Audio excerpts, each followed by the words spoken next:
La veritat és que ja anava com més relaxada, ja pensant en més tàctiques enfront a la carrera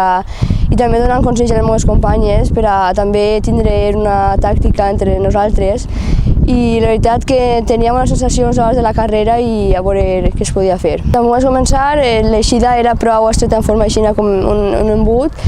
i res, em vaig caure i el primer que vaig pensar vaig dir estic així ja, retirar-me no em passava pel cap perquè dic ja que lluitaré fins al final. Entonces vaig veure que em vaig quedar l'última completament i vaig dir no, l'opció de retirar-se la tinc fàcil. Entonces vaig continuar i encara que em fera mal, tu vas corrent, la temperatura que portes no notes quasi res. Entonces us anava, notava dolorida, em va agarrar flato també,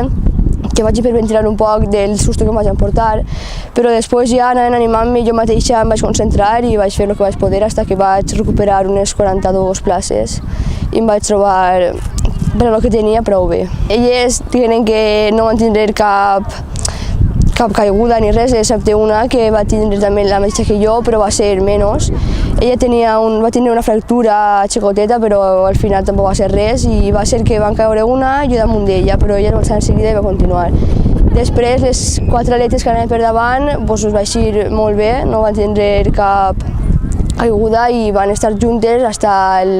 faltant 300 metres que van pegar un sprint i es va separar, però entre elles 2-3 segons mínim. Anava entre quedar les 20-30 primeres per a millorar lo de l'any passat, però si no ha pogut ser, ara ja mentalitat de la pista a l'aire lliure i a continuar i a seguir entrenant. Ara en l'aire lliure feia 3.000, però ara per a canviar un poc i conforme jo em trobe vull fer el 1.000 i també en la pretemporada vaig fer així un test i em vaig ir prou bé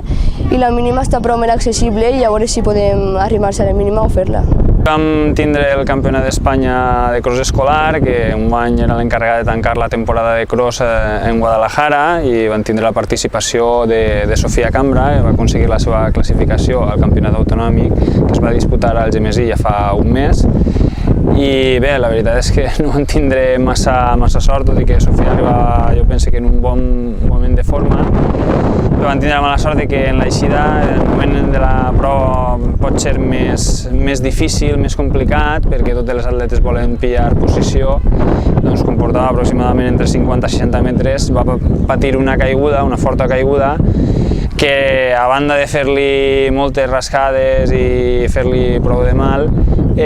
doncs ja la va deixar sense opcions de fer un bon campionat d'Espanya perquè en aquest moment es va quedar l'última i això cal afegir el colp moral que suposa el fet d'haver caigut, més els danys físics i que, clar, les rivals ja se n'han anat totalment. I tot i això, Sofia encara va tindre molt de mèrit perquè va aconseguir sobreposar-se a aquesta situació i fer un esforç extra primer per acabar la prova i després va acabar en el lloc 58. Evidentment no és el lloc que desitjàvem perquè teníem l'esperança de millorar el lloc 44 que va aconseguir l'any passat i bé, és el que hi ha. A vegades aquest tipus de caigudes,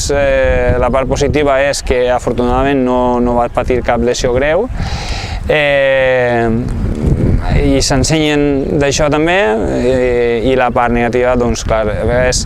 quan caus i no el fas més, el fa més mal l'ànima que el propi mal físic, no? Perquè anava amb molta il·lusió, portes molt de treball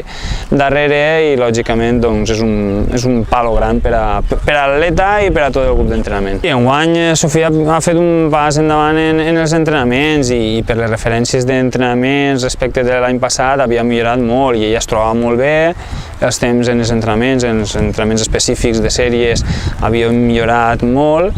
i les sensacions que transmetia eren molt bones. El que passa és que s'ha quedat, per desgràcia, tot en sensacions i no hem pogut confirmar, que a vegades això també de cara a l'atleta és un poc complicat perquè sí que tens bones sensacions entrenant, però després aquestes sensacions per diversos motius no es confirmen desafortunadament en competició. I en el cas de Sofia, doncs, en les dues últimes competicions ha tingut primer un problema físic i ara la caiguda i no ha pogut confirmar. Esperem que, jo li comentava que l'esport i l'atletisme sempre compensa, no? Que ara ha tingut dos mals moments, però això es compensarà i esperem que en la temporada d'aire lliure pugui fer una bona temporada també. El club en la temporada d'aire lliure va centrar-se, com sempre, esport escolar per una banda i després les competicions federades fins a categoria promesa i el grup de majors en categoria de veterans. Les aspiracions que tenim, doncs, intentar aconseguir alguna medalla a nivell autonòmic en les categories escolars, intentar classificar també algun atleta per als campionats d'Espanya tant a nivell escolar com a nivell federat. En aquests moments possiblement els que més opcions tinguen siguin José Torró en llançament de martell, en categoria juvenil, i després tenim tota una sèrie d'atletes que poden estar ahí, com pugui ser Sofia, com pugui ser també